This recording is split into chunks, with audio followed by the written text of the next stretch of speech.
Radio Universidad de Chile presenta Ciencia para Todos, un espacio del proyecto Explora, Región Metropolitana Sur Poniente. Programa para reflexionar y sorprendernos con el aporte de la ciencia, la tecnología y la innovación. Un espacio para mentes inquietas y curiosas. Esto es Ciencia para Todos. Bienvenidas y bienvenidos a quienes nos escuchan a través de la Radio Universidad de Chile y la red de radios comunales y locales que nos acompañan.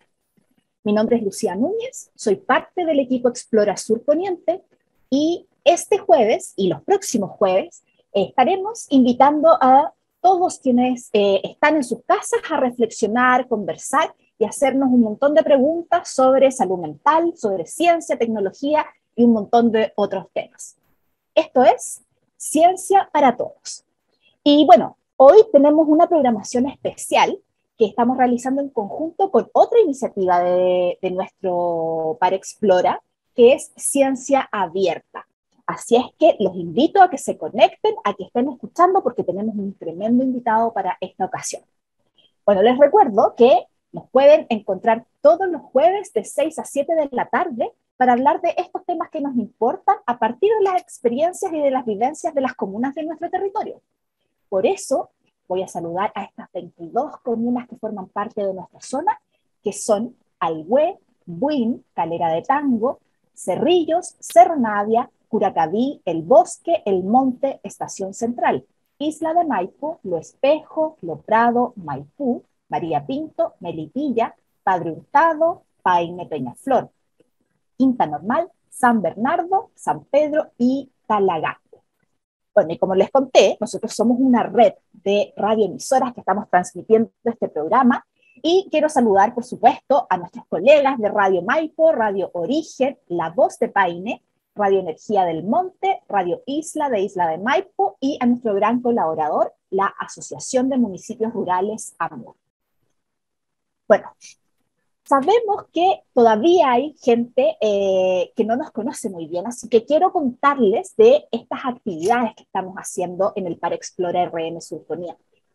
Nosotros trabajamos entonces con estas 22 comunas de la zona surponiente de nuestra región y a través de distintos lenguajes que ojalá sean innovadores, queremos llegar a distintos públicos con los temas científicos que estimulen su curiosidad. Es así como buscamos llegar a los temas que más le interesan a nuestra comunidad y nos dimos cuenta que la salud mental es uno de los temas que genera más dudas. Y que durante el año pasado estuvimos hablando harto sobre salud mental en docentes, pero este año en particular existen varios problemas asociados a salud mental con nuestros jóvenes. Es así que hoy día entonces vamos a hacer este programa especial en esta alianza virtuosa con Ciencia Abierta y el programa radial Ciencia para Todos. Ciencia Abierta es una iniciativa que promueve la socialización y apropiación de los saberes a través de actividades lúdicas y participativas. Y esta instancia es parte del programa Ciencia Pública, que pertenece a la División de Ciencia Sociedad del Ministerio de Ciencia, Tecnología, Conocimiento e Innovación. Y durante todo el año, Ciencia Abierta estará desplegando distintas actividades basadas en temáticas mensuales. Y el mes de julio corresponde al mes del arte y la juventud. Es por eso que tenemos un tremendo invitado para que hablemos sobre salud mental y juventud. Él es médico, psiquiatra, académico de la Facultad de Educación de la Universidad de los Andes, donde ejerce como director del Centro de Investigación de Salud Mental Estudiantil. Además, es investigador del Núcleo Milenio para mejorar la salud mental de adolescentes y jóvenes, y él es el doctor Jorge Gaete. Buenas tardes, Jorge. Muchas gracias por aceptar la invitación para conversar esta tarde con nosotros. Muchas gracias, Lucía, por la invitación, por Explora en general, y nada, por esta oportunidad de poder conversar acerca de estos temas. Bueno, como les comentaba, Jorge, ¿cierto? Este programa lo que busca es conversar sobre algo que está bien candente, ¿cierto? A nivel social, en todo el territorio, no solamente en las 22 comunas de nuestra zona, y algo que empezó a marcar como la pauta noticiosa después de la pandemia del COVID. Y estamos hablando, ¿cierto?, de la violencia en los colegios, que después del retorno a clases se volvió algo bastante intenso, bastante frecuente. Bueno, y sabemos que la violencia en los colegios va desde riñas entre estudiantes, altercados entre estudiantes con profesores, maltrato físico entre compañeros y compañeras de curso, de colegio, e incluso episodios tan fuertes y tan graves como el que ocurrió en la comuna de Quinta Normal, donde hubieron amenazas de masacre dentro del colegio. Bajo tu mirada profesional, Jorge, ¿por qué ocurre esta situación y qué factores podrían haber desencadenado este clima de violencia en los colegios? Bueno, yo diría que hay varios factores que pueden estar influyendo en lo que estamos viendo hoy en día. Por un lado, yo diría que hay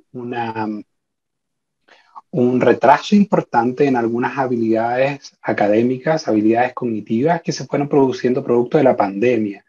Varios estudios están mostrando, por ejemplo, retraso importante a nivel del desarrollo del lenguaje, el desarrollo del procesamiento de la matemática, y así como se ha visto como estas mermas o retrasos en ciertas áreas del desarrollo más bien cognitivo, también ha habido retrocesos o retrasos en el desarrollo de habilidades más bien socioemocionales.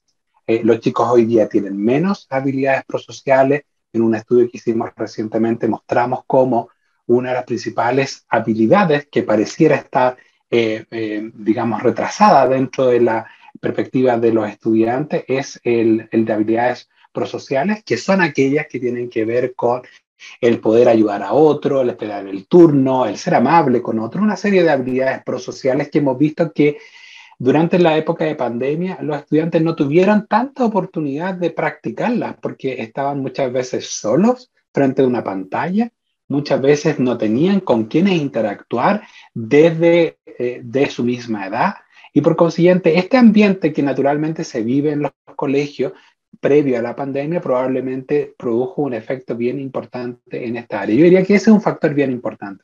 El segundo factor que tiendo a considerarlo como un elemento importante durante la pandemia es los niveles de ansiedad y depresión que empezaron a aumentar en la población infanto-juvenil. Hay varios reportes que muestran, por ejemplo, un estudio que se publicó en JAMA Pediatrics el año pasado, en agosto, mostró que la prevalencia de síntomas ansiosos y depresivos durante la pandemia se había doblado, o sea, había sido 2 veces más alta que lo que se había visto durante la pre-pandemia.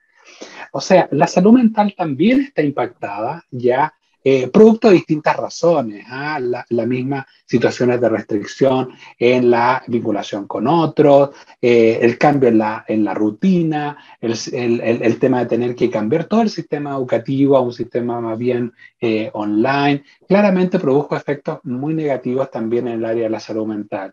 Y un tercer aspecto que siempre considero como importante es el tema de la familia. Todos los sistemas en el fondo se vieron bastante estresados producto de la pandemia. Familias que perdieron el trabajo, familias que tuvieron que reacomodarse, familias que tuvieron que vivir en espacios pequeños también y la restricción de las salidas, por ejemplo, implicó que la convivencia a veces dentro de las familias se tensionara. Ya hay algunos reportes que incluso muestran que hay un aumento en actos de violencia doméstica, por ejemplo, durante la pandemia. Y eso lo vivieron también las niñas, niños y adolescentes. Y cuando viven situaciones también más de mayor estrés, mayores dificultades, ellos tienen que recurrir a las habilidades que habitualmente tienen o bien al modelaje que tienen de parte de los padres. Y ahí también yo diría que hubo dificultades en poder entregar herramientas, buenas herramientas para los apoderados para poder manejar situaciones como de regulación emocional, por ejemplo, resolución de problemas, habilidades que son tan importantes y que uno las tiene casi por defecto en su desarrollo dentro del ambiente escolar, pero que muchas veces en las casas también es difícil poder implementarla. Si bien hay otros factores que también pueden haber influido y estar de alguna forma propiciando esta explosión un poquito de violencia y de problemas de convivencia en la escuela, yo diría que esos 3 elementos de alguna forma están implicados en lo que estamos viendo hoy en día. O sea, porque que este estado en el que están los jóvenes, los niños, las niñas, es bastante complejo. Yo me imaginaba que podía ser, por ejemplo, por la falta de contacto con sus padres, pero es más allá que eso, ¿no? Y esta ansiedad que tú decías que está siendo uno de los factores importantes dentro de este efecto, ¿no? de violencia en los colegios, ¿a qué crees tú que se debe? ¿Solamente al haber estado encerrados, restringidos de poder salir, de vincularse con otras personas, o también crees que tuvo alguna otra causa? Yo diría que, como te mencionaba, algunos de los factores que son importantes son el tema de las habilidades socioemocionales que de alguna forma no fueron, eh, no se ofreció la oportunidad de entrenarlas durante el periodo de la pandemia. Los, eh, el hecho de tener durante la pandemia, el restringir en el fondo o priorizar por ciertos digamos, contenidos académicos, hizo que muchos profesores no tuvieran el cuidado o la capacitación también como para poder desarrollar habilidades socioemocionales a través de la pantalla, que es muy difícil, ¿eh? Es muy complicado. De hecho, las habilidades socioemocionales se llaman así, producto de que se desarrollan en la interacción con otros, ¿ya? O sea, Entonces es estamos muy difícil, perdidísimos. Nos perdimos dos exactamente. años de desarrollo de esas habilidades. Absolutamente. Yo diría que ese es uno de los principales factores que está influyendo hoy en día. De hecho, en este estudio que te comentaba, que mostramos cómo había un retraso en ciertas habilidades prosociales que lo entregamos a mediados, casi a fines del semestre pasado, a varios colegios que participamos, les dijimos, es muy importante que entrenen a los profesores, que entrenen al equipo de convivencia escolar, porque lo que se viene el próximo año puede ser difícil a producto de que ya veíamos un retraso. Entonces eso se iba a manifestar en la medida en que apareciera la presencialidad. Era muy probable que los chicos empezaran a tener muchas tensiones de cómo resolver problemas que durante 2 años no estaban muy expuestos. Claro que sí. Bueno, y lo que tú mencionas también de, por ejemplo, en el caso de las familias, que los padres no necesariamente están preparados para poder dar esta formación emocional, ¿cierto?, de habilidades sociales, porque ellos mismos tampoco fueron enseñados a poder, por ejemplo, se me imagino, reconocer emociones, resolver problemas de alguna manera más pacífica tal vez, y los profesores por ende tampoco tienen esa preparación. Entonces, me gustaría verlo también desde el punto de vista de los profesores y las profesoras, porque nosotros trabajamos con ellos a diario, ¿cierto?, en Explora.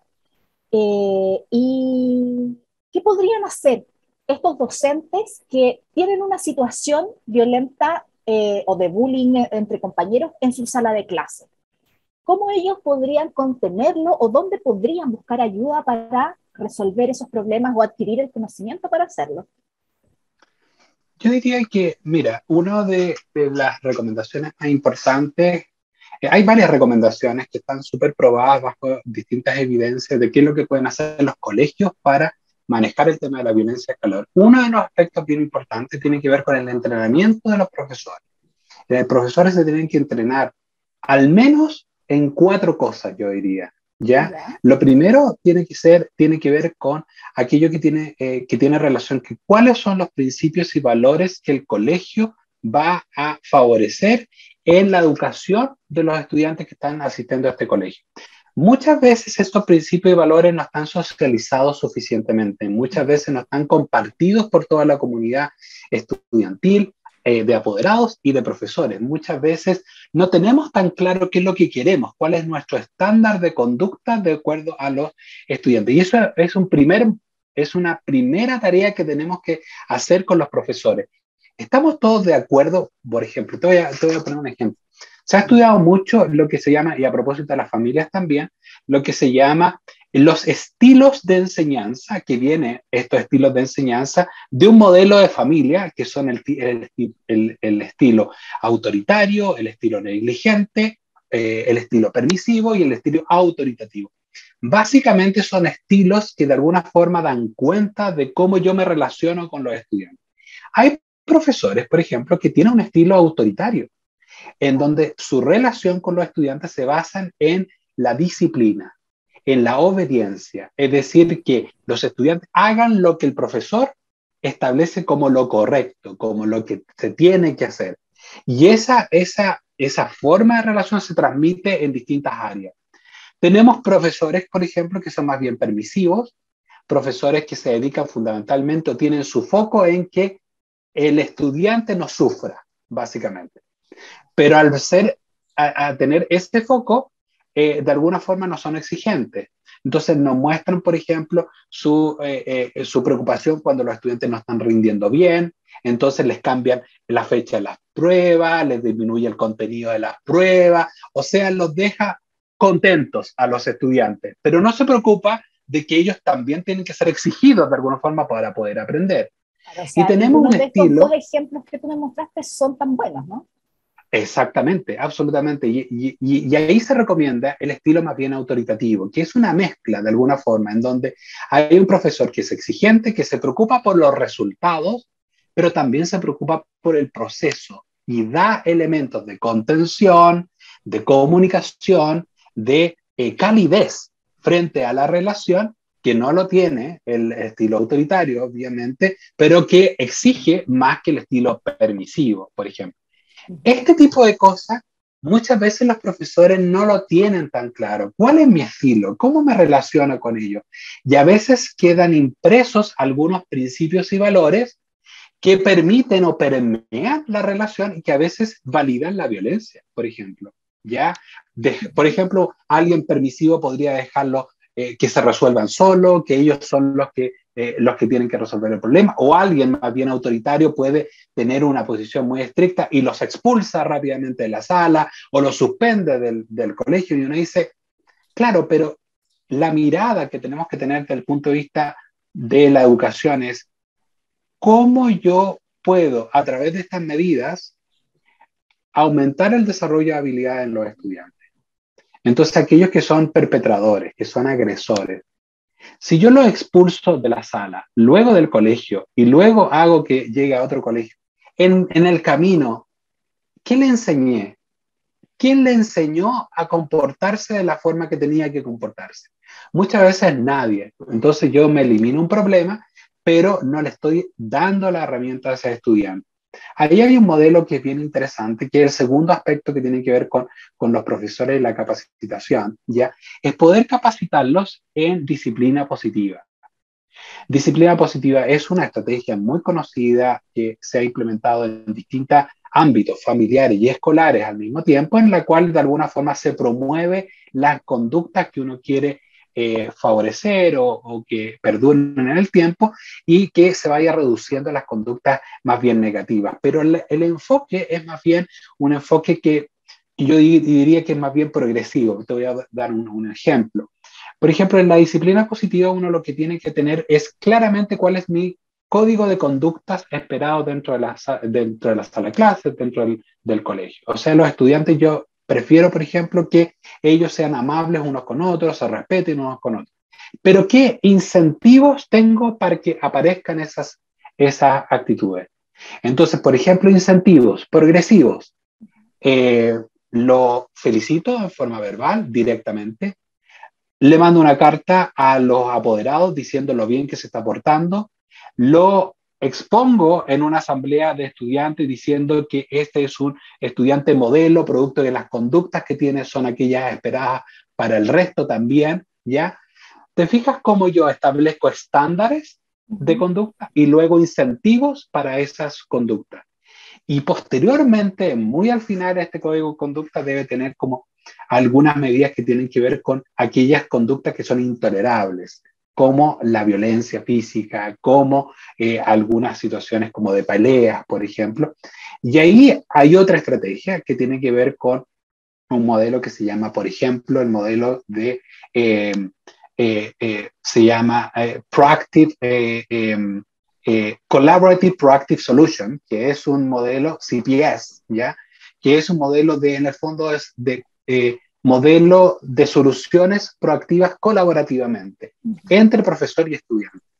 Básicamente, uno podría decir que el estudiante, cuando comete una conducta que no es deseada, le pegó a un compañero, por ejemplo, ¿qué es lo que puede hacer el profesor? Bueno, lo primero es tratar de entender por qué se está comportando así, qué es lo que nosotros llamamos el paso empático, o el primer paso es entender por qué tuvo esa conducta, qué es lo que está detrás, tuvo un mal día, durmió mal, tuvo una pelea en la casa, entender por qué está con esa irritabilidad y con esa molestia hacia el compañero.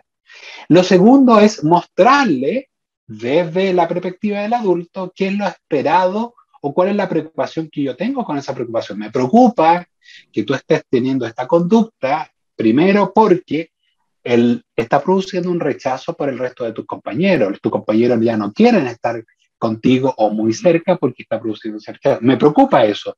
Y eso te puede afectar no solo socialmente, sino también en tu estado de ánimo. Y también vas a tener menos recursos para poder estudiar en el día de mañana. Y por consiguiente, me preocupa que todas estas cosas no se estén desarrollando en ti. ¿Te fijas cómo primero parto desde entender el problema, desde la mirada del estudiante, luego demostrarle cuál es mi preocupación y luego llegar a una solución conjunta, colaborativa? Por eso se llama Collaborative Proactive Solution. Jorge, y en Y este esa, tipo sí, de abordaje de los problemas también, o sea, ¿se hace solo con el estudiante que fue agresor o también con la víctima? también con la Porque de víctima. alguna manera el agresor va a reaccionar a algo, ¿cierto? Entonces hay una persona que hizo algo, probablemente sin darse cuenta, que generó esta reacción violenta. Entonces también me imagino que hay una forma de que ambos involucrados o ambas involucradas conozcan qué fue lo que hicieron para que se generara ese conflicto. De todas maneras, de todas maneras. Solo para terminar un poco la idea de este modelo, en el fondo, es que uno le da la oportunidad al estudiante de generar sus propias soluciones. Y le dice, ¿cómo crees que esto lo podemos resolver? Muchas veces el estudiante dice, no, no sé, no tengo idea, no se me ocurre. Ok, piénsalo, ¿ya? De aquí a mañana piénsalo, nos volvemos a juntar y tratemos de llegar a una solución. Pero siempre tratar de que esa solución venga de parte del estudiante, ¿ya? Y solo al final, si es que no aparece, uno poder proponerle algunas soluciones. En la medida en que uno practica una y otra vez, esta forma de conversar o de dialogar se va haciendo mucho más natural y los estudiantes van aprendiendo algunas habilidades en ese sentido.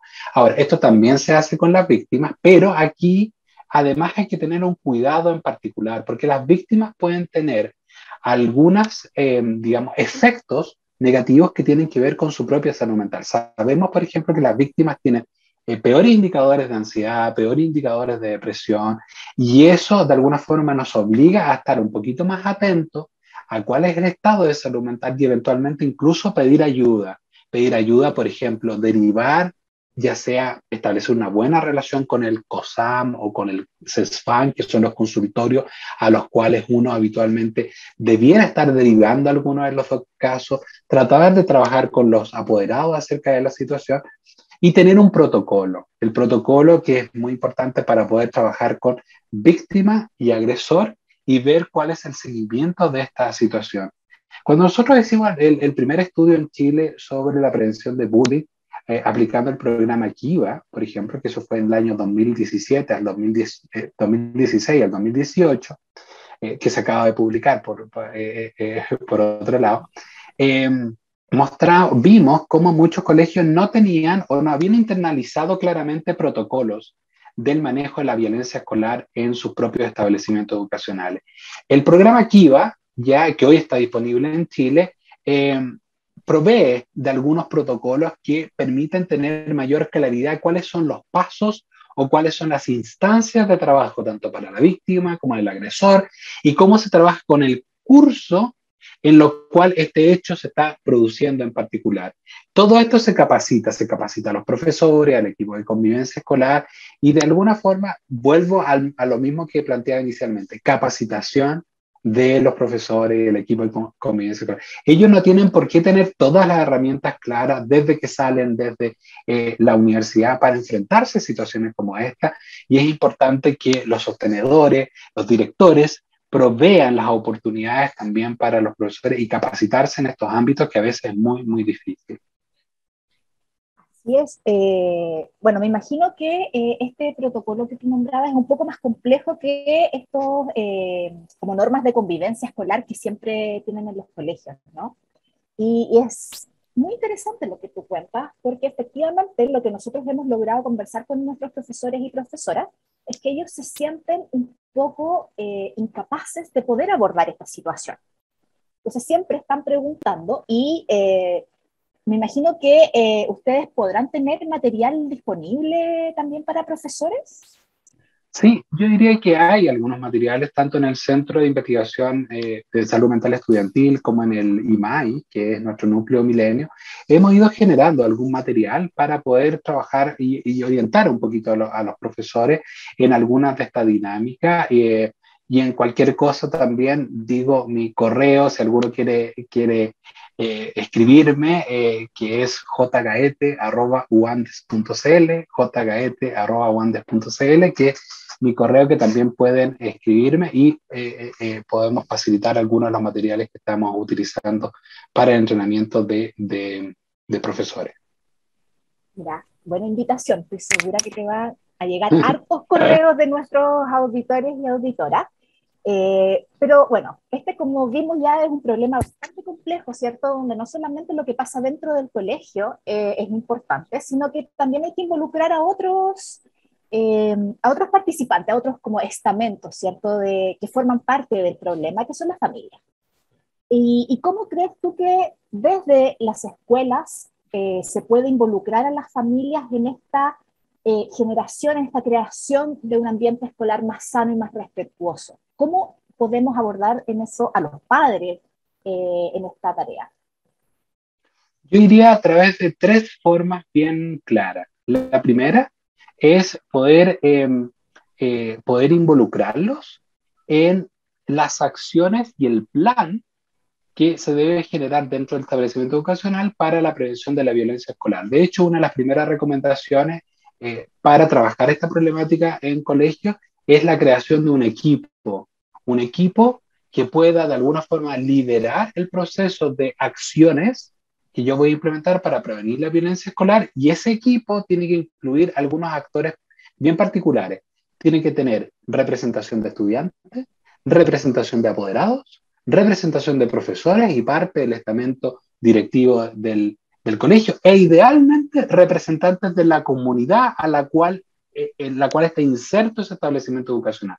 De hecho, la OMS, que esto lo propone la OMS y la UNICEF, como parte del plan de prevención de violencia escolar, es que este equipo no tenga más de 10 integrantes, pero que no solo esté conformado por uno de los estamentos, como tú dices, sino que con un grupo de estos. Entonces, hacer partícipe a los apoderados de este equipo va a permitir desde dentro, en el fondo, traer la información, las preocupaciones que tienen los apoderados, y poder plasmarlas dentro de las distintas acciones del plan. Esa es una primera situación. La segunda forma de involucrar es a través de la información.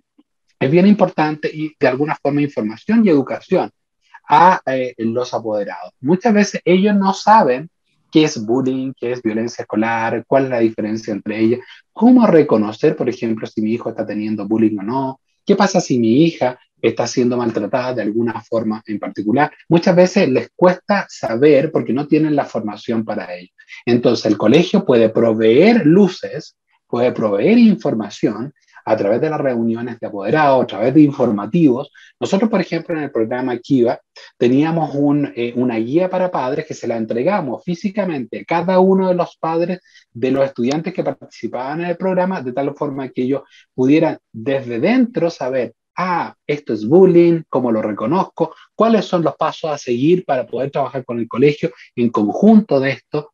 Te fijas, información y educación acerca de esta problemática en particular, que también, nuevamente, los padres no tienen por qué saber cómo resolver estas cosas.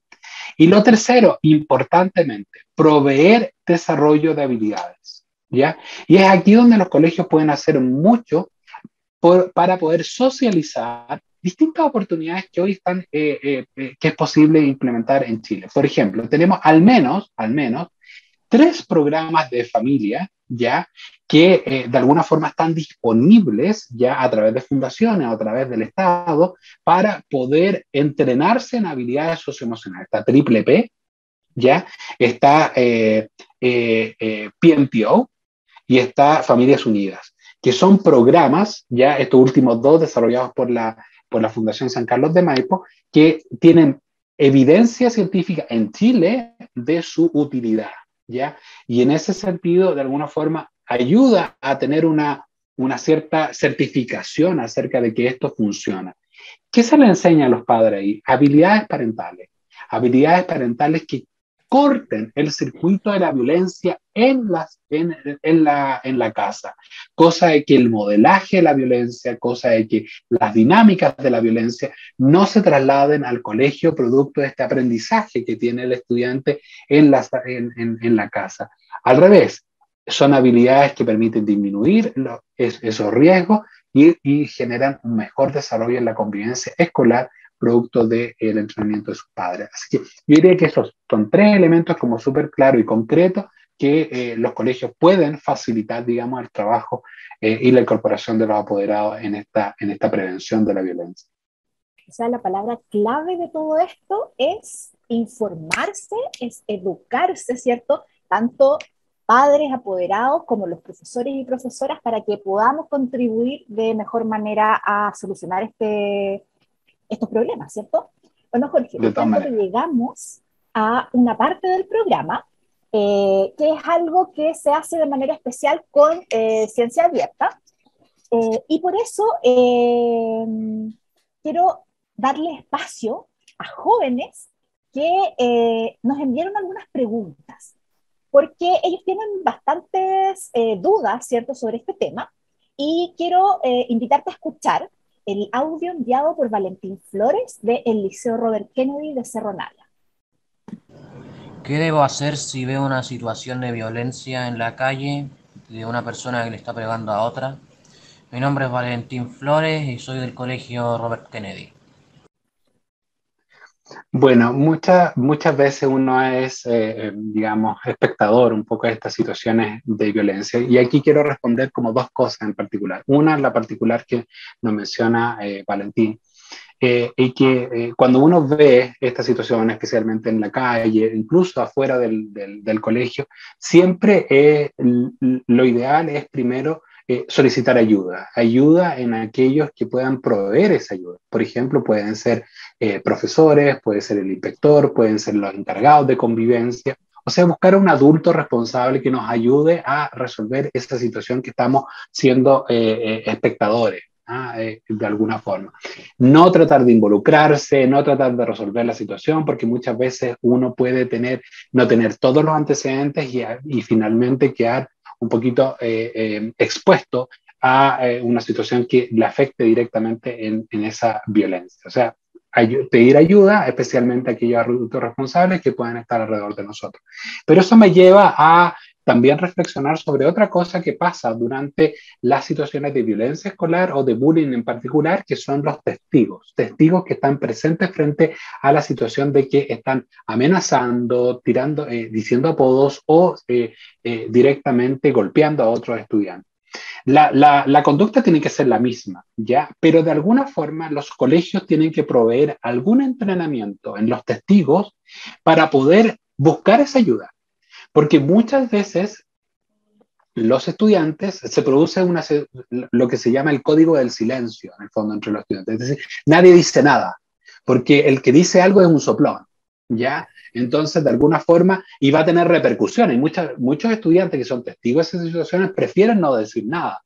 Y por consiguiente, la única forma es poder validar de que lo correcto, lo adecuado para poder ayudar a las personas que están sufriendo, en este caso a las víctimas, es abrir la situación, exponer la situación, porque la única forma para que el agresor disminuya el estatus en el cual de alguna forma está, es poder darse cuenta de que esta situación no es validada, no es querida, no es apoyada por el resto de los estudiantes. Si los estudiantes guardan silencio, no le dicen a nadie, nadie se entera, aumenta la situación o el estatus de poder del agresor, porque de alguna forma yo salgo impune.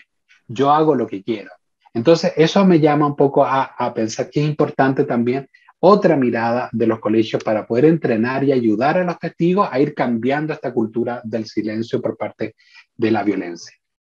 Bueno, y eso me imagino, Jorge, que también debe ir acompañado con un ambiente de confianza que entregan los adultos, ¿no? A los jóvenes que debieran denunciar o contar, o simplemente abrir una conversación respecto de estos hechos de violencia, ¿no? De todas maneras, ahí recuerdo uno de los estudios que hicimos hace un tiempo atrás que le preguntábamos a aquellos que habían sido víctimas de violencia si le habían contado a alguien, ¿ya? El 75% le había contado a alguien, pero el 25% no le había contado a nadie, imagínate, o sea, 1 de cada 4 estaba sufriendo en silencio, a nadie. Y del 75% que sí le contó a alguien, la gran mayoría le contaba a los padres, en una menor proporción a los amigos y en una proporción bastante más baja a los profesores. Entonces aquí los establecimientos, como tú dices, tienen que hacer un trabajo de generar las confianzas por parte de los profesores para que los estudiantes se acerquen, ¿ya? Y que se sientan escuchados.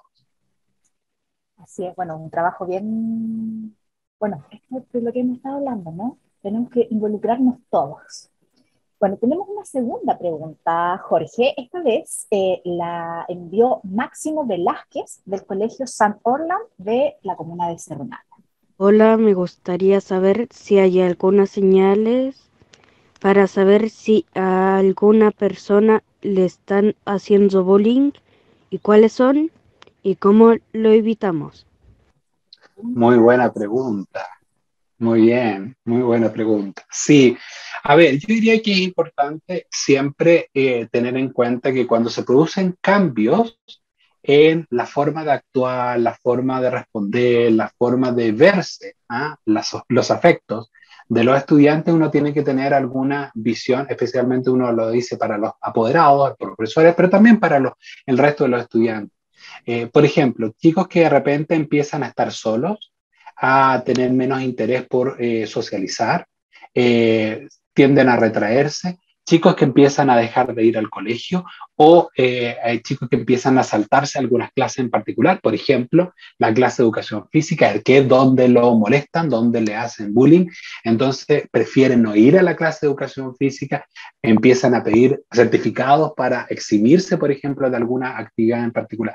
O sea, cambios en la conducta, cambios en la forma de sentir, claramente puede estar de alguna forma indicando que algo le está pasando a este estudiante en esta situación. Y en ese sentido uno tendría que preguntar, tratar de indagar, tratar de apoyar y de alguna forma dirigir en el fondo estas preocupaciones a alguien que pueda ayudar.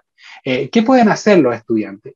A ver, lo primero, nunca enfrentarse frente al agresor. Eso es una cosa que es importante tener como en cuenta, ¿ya? Porque el apoyo hacia la víctima en particular tiene que venir desde el cambio de la cultura y desde el cambio de la respuesta que tienen los adultos sobre esa situación. Si eso no lo cambiamos, mi intervención directa probablemente tenga poco efecto. Cambio de la cultura, entonces decir, no validamos. Y eso toma tiempo. Toma tiempo, y es por eso que era importante lo que te decía al principio, es evaluar bien cuáles son los principios y valores que hay en esta cultura, ¿ya? Para poder alinear eso con algunos aspectos que tienen que ver con los principios de la no violencia o de los programas de prevención de violencia escolar en particular, que son el respeto al otro, el respeto a la dignidad, la responsabilidad compartida,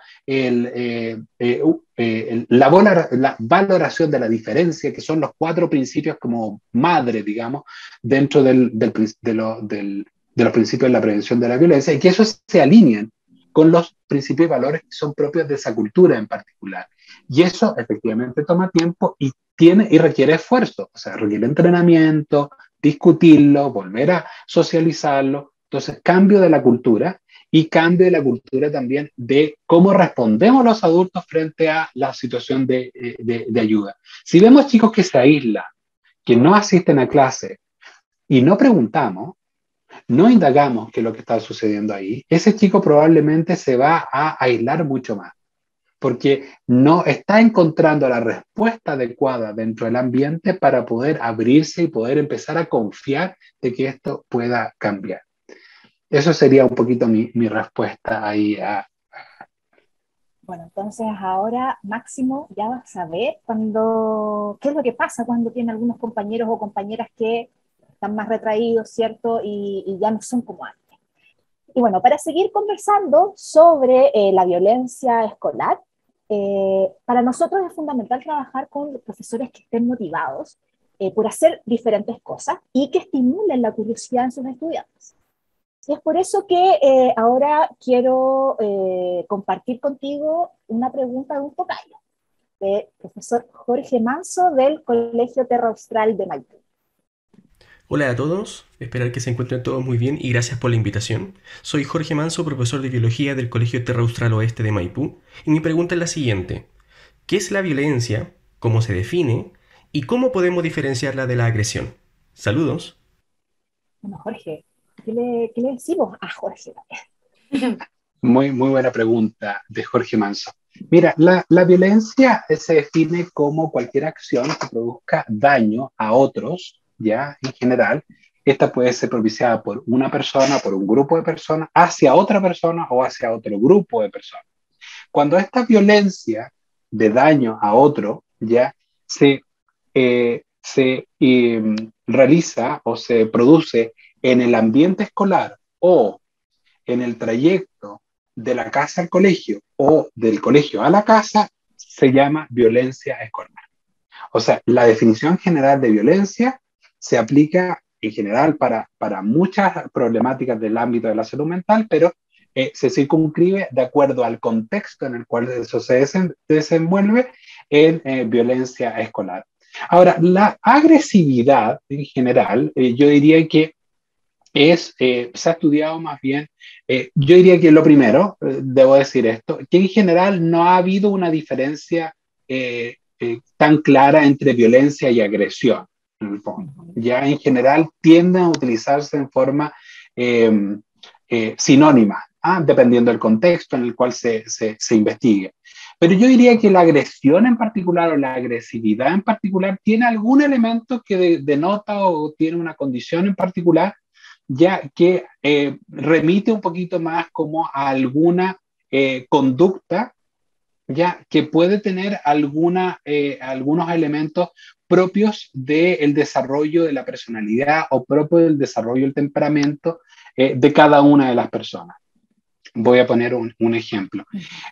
La agresividad como manifestación esporádica para resolver algunos conflictos, ¿ya? Se puede presentar en chicos pequeños, por ejemplo, entre los 3 y los 5 años. Esporádicamente, los chicos pueden tener manifestaciones de agresividad, ya dependiendo de la regulación de su propia conducta, pero de agresividad, para resolver algún conflicto en particular. Me quitaste el autito, yo quería ese autito, te golpeé para poder obtenerlo de vuelta. Entonces estoy actuando agresivamente, uno podría decir violentamente también, ya, pero que tiene que ver con la inhibición de la conducta, que tiene con un elemento mucho más del desarrollo psicológico, conductual, uno podría decir. Ahora, si esa agresividad se hace crónica, se hace reiterada en el tiempo y persiste más allá de los 8 años, ¿ya? Esa agresividad empieza a instalarse como parte de la forma de resolver problemas en esa persona en particular. Entonces una persona puede de alguna forma ir aprendiendo cómo resolver conflictos en forma agresiva y obtener algunos resultados, ¿ya? Aquí quiero mostrar un ejemplo bien a propósito de esto que se puede dar en las casas muchas veces. Cuando el papá o la mamá, por ejemplo, le dicen a un hijo o una hija que está, jugando, por ejemplo, le dice, ¿por qué no puedes te pido que coloques la mesa?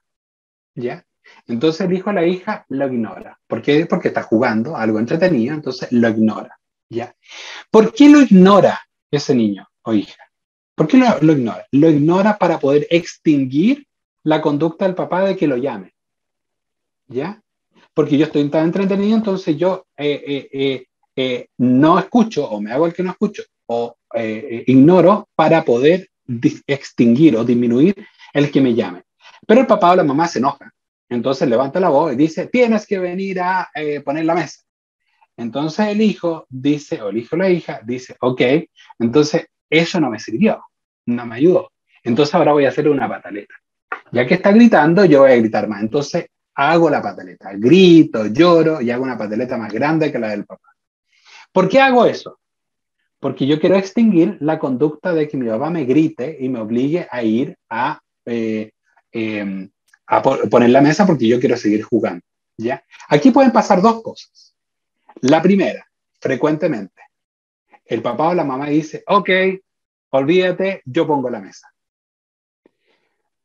Si yo hago eso, le estoy enseñando al hijo de que cada vez que me ignore o cada vez que haga la pataleta, él va a ganar y yo voy a terminar haciendo lo que esperaba que hiciera el otro. ¿Ya? Ese proceso se llama proceso familiar coercitivo. ¿Ya? Pero puede pasar otra cosa, de que el papá se enoje mucho más, vaya, se amarre al niño, le pegue y lo obligue a ir a colocar la mesa. ¿Qué aprende ahí el niño o niña? Aprende que a lo mejor con la violencia, con la agresión, yo voy a resolver el problema. Entonces, aquí hay procesos de agresión aprendidas también como parte del desarrollo y si se mantienen en el tiempo, pueden empezar a ser formas de resolución de problemas de muchas personas que no queremos en el fondo y se manifiestan como violencia posteriormente en distintos contextos. Claro, y eso es lo que tú comentabas al comienzo, ¿no? De que los niños aprenden un poco por imitación también y que dependiendo de cómo los padres o los adultos reaccionen a ciertas situaciones, ellos van a repetir el mismo comportamiento. Absolutamente, exactamente. ¿Ya? Tenemos harto que aprender entonces para poder llevar una sana convivencia en todos lugares. Bueno, nos llegó otra pregunta, Jorge, pero esta vez por escrito de una persona que no quiso dar su nombre, pero la vamos a compartir igual. Dice, ¿cómo desde un círculo de apoyo conformado también por adolescentes se puede manejar la situación de un menor que está pasando por cuestiones complejas como el uso de sustancias o algunas ideas suicidas? Mira, aquí esta pregunta es muy, muy interesante porque sí, y abre una ventana que hay que tener algún cuidado en particular. Yo diría, lo primero, la ideación suicida, que es una condición bastante difícil que viven muchos adolescentes, uno de los elementos que de alguna forma potencian, aumentan la probabilidad de que yo pueda tener un intento suicida es sentirme solo, ¿ya? Sentirme aislado. ¿Ya? El aislamiento social es un factor de riesgo que aumenta la probabilidad de que yo pueda hacer algo en contra de mi vida cuando aparece la desesperanza o cuando aparece la ideación suicida. Por consiguiente, la presencia de amigos, personas que me apoyan, personas a las cuales yo puedo recurrir, son claramente factores de protección. Y en ese sentido me tomo de la primera parte de la pregunta. ¿Los adolescentes pueden ayudar en situaciones como esta? De todas maneras. Ser amigos cercanos, ser personas que están disponibles, que están dispuestas a poder conversar, a escuchar muchas veces las problemáticas, puede ayudar de todas maneras. No propiciar el aislamiento. Cada vez que aislemos a un adolescente, siempre recordar que puede haber un chico que ese aislamiento va a favorecer que empiece a tener ideas que pueden llevarlo a un curso mucho más negativo, como el tema de un intento suicida. Entonces, siempre que veamos chicos aislados, tratemos de incorporarlo, tratemos de hacerlos parte del grupo, no excluirlo. Entonces, esa primera mirada es importante. Lo segundo, con respecto al consumo de sustancias. Sabemos que el inicio del consumo de sustancias, de alcohol, tabaco, marihuana, en general es vía social. O sea, es social el inicio. Si bien la mantención hay componente más bien biológico, de personalidad, incluso de modelamiento de la familia, el inicio es social, es a través de pares, ¿ya? Y por consiguiente, los pares tienen un rol tremendamente importante en cómo resolver esta situación de lo que nosotros llamamos la presión de pares para propiciar o no el consumo de sustancias. Y ahí hay que tener un poquito de cuidado, porque no es tan fácil establecer medidas preventivas para que la influencia de pares sea hacia conductas saludables y no hacia conductas de riesgo, ¿ya? Y eso es un poco más complejo. Tenemos un programa, nosotros estamos evaluando en este minuto un programa que se llama Yo sé lo que quiero, que es un programa de prevención del consumo de sustancias que efectivamente aborda el entrenamiento de habilidades en adolescentes para poder ayudar a disminuir el riesgo de la presión de pares, cómo yo enfrento esa influencia en ese contexto donde muchas veces es muy difícil, la fiesta, la junta, ¿ya? Que es muy difícil zafarse de alguna forma, pero le enseñamos ciertas habilidades para poder resolver esa situación de la mejor forma. Eso es más complejo, eso no es tan fácil de decir, no aísles a este chico, como en el caso de la ideación suicida, porque requiere un entrenamiento un poquito más complejo, ¿ya? Como se provee en algunos programas. Mira, qué interesante todos estos datos que tú estás compartiendo con nosotros, Jorge, porque ahora sabemos que todos los que formamos parte de una comunidad educativa, ¿no? De una familia, podemos hacernos parte del problema y ayudar en la resolución. Quisiera hacer la última pregunta, Jorge, porque creo que es bastante importante y dice, si me siento abrumado por mis propios pensamientos negativos y me cuesta rendir bien en el colegio, ¿qué es lo primero que debería hacer para buscar ayuda? Si no quiero preocupar a mis papás y no quiero que nadie en mi colegio sepa por lo que estoy pasando en este momento. ¿Qué consejo le darías a nuestro invitado? Sí, es compleja esa pregunta, porque voy a tratar de contestarlo lo mejor que pueda, en particular porque de alguna forma está diciendo, yo me siento mal, me siento abrugado, pero no quiero pedir ayuda, ¿ya? O no quiero preocupar a mis padres, no quiero hacerlos partícipes de, ¿ya? Nosotros tenemos distintos mecanismos de afrontamiento, que se llama, para poder resolver situaciones de estrés. Ya que se ha estudiado un montón, distintos mecanismos por los cuales sabemos que los mecanismos de afrontamiento proactivos, por ejemplo, pedir ayuda, es uno de los más exitosos para sentirse menos abrumado, menos complicado, menos preocupado por los síntomas emocionales, ansiedad o depresión que uno puede estar viviendo. Es decir, yo diría que en general tratar de abrirse a aquellos seres queridos y poder pedir ayuda ahí. Ahora, independiente de eso, yo puedo hacer algunas cosas. Efectivamente, yo puedo hacer algunas cosas y yo diría que hay dos formas de ver esto, de cómo puedo mejorar esta sensación, como estos pensamientos negativos y el sentirme abrumado. Lo primero, ¿puedo hacer algo para poder de alguna forma calmar estos pensamientos negativos? Y la respuesta es sí. Hay distintas técnicas que uno puede ir aprendiendo para poder reducir la intensidad de ciertas emociones negativas, reducir la frecuencia de ciertos pensamientos negativos a través, por ejemplo, de la respiración. Hay distintas técnicas de respiración en las cuales uno aprende a respirar lentamente, ya exhalar lentamente y de alguna forma concentrarse más bien en la respiración, que es lo que nosotros llamamos como atención plena, mindfulness, que en este minuto de hecho estamos enseñándole a algunos estudiantes a hacerlo en distintos programas como parte de nuestra oferta en el fondo programática del ISME, del Centro de Salud Mental Estudiantil, que estamos probando distintas intervenciones como esta. Le enseñamos a los estudiantes cómo puedan reducir la intensidad de algunos síntomas de estos síntomas a través de estas técnicas de respiración. Pero también puedo hacer otras cosas. Por ejemplo, puedo hacer deporte, puedo mejorar mi calidad del sueño, puedo mejorar mi alimentación. Sabemos que una buena alimentación, una buena calidad de sueño, hacer ejercicio también reduce las emociones negativas, aumenta la regulación emocional, permite yo de alguna forma regular mejor aquellas cosas que me están afectando y que son negativas. O sea, técnicas específicas que yo puedo hacer, pero también puedo hacer unas cosas muy generales como hacer ejercicio y cuidar mi sueño en particular. También puedo hacer otras cosas que es un poquito más sofisticado y que las investigaciones lo han dicho. Mira, para la promoción de la resiliencia se han establecido tres grandes principios, ¿ya?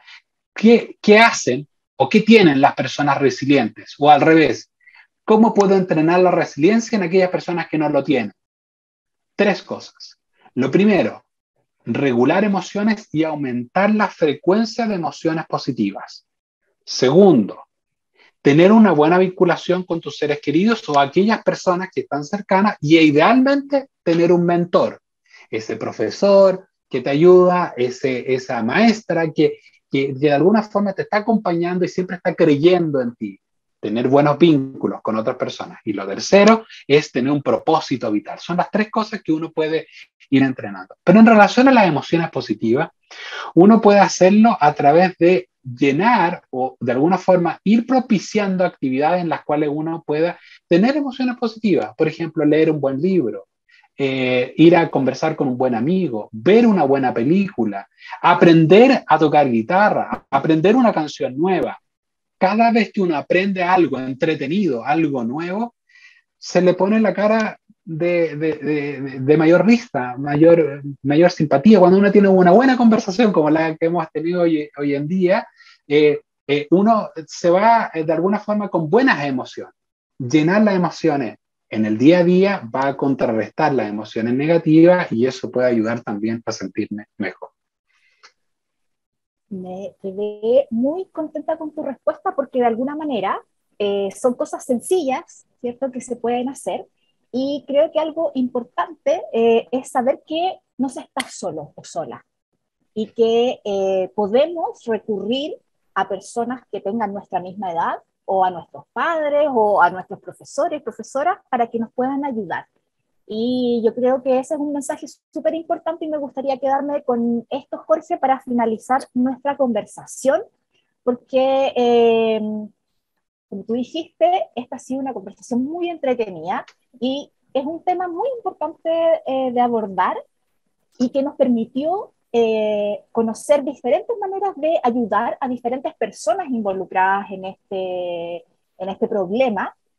Y que lo importante es trabajar todos juntos para generar este ambiente más saludable, ¿cierto? Para que los niños, las niñas y nuestros jóvenes puedan crecer lo mejor posible.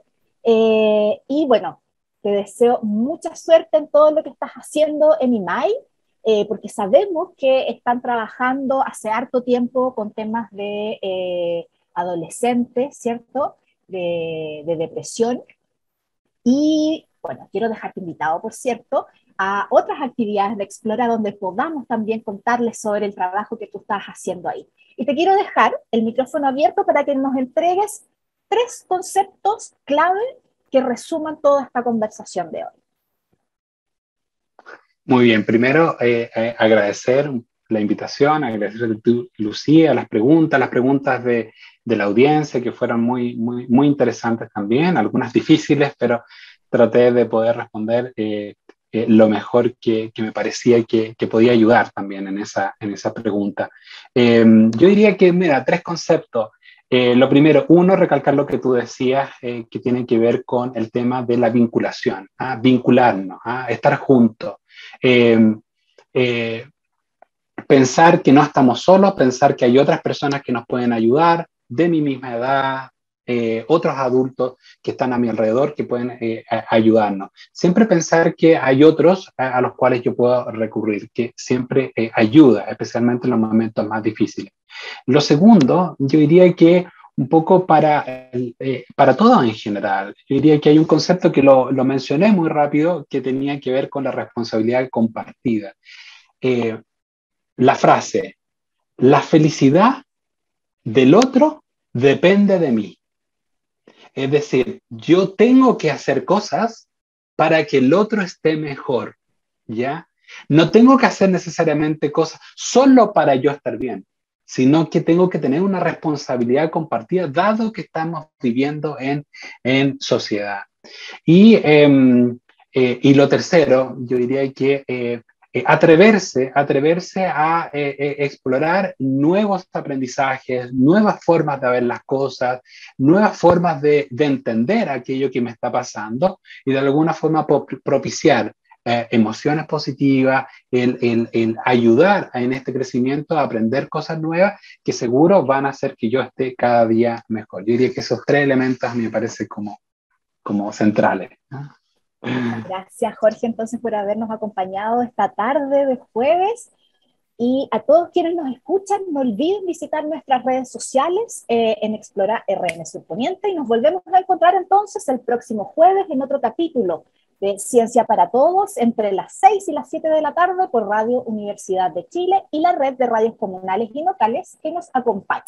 Muchas gracias por habernos acompañado en este programa especial de Ciencia Abierta, y nos vemos la próxima semana.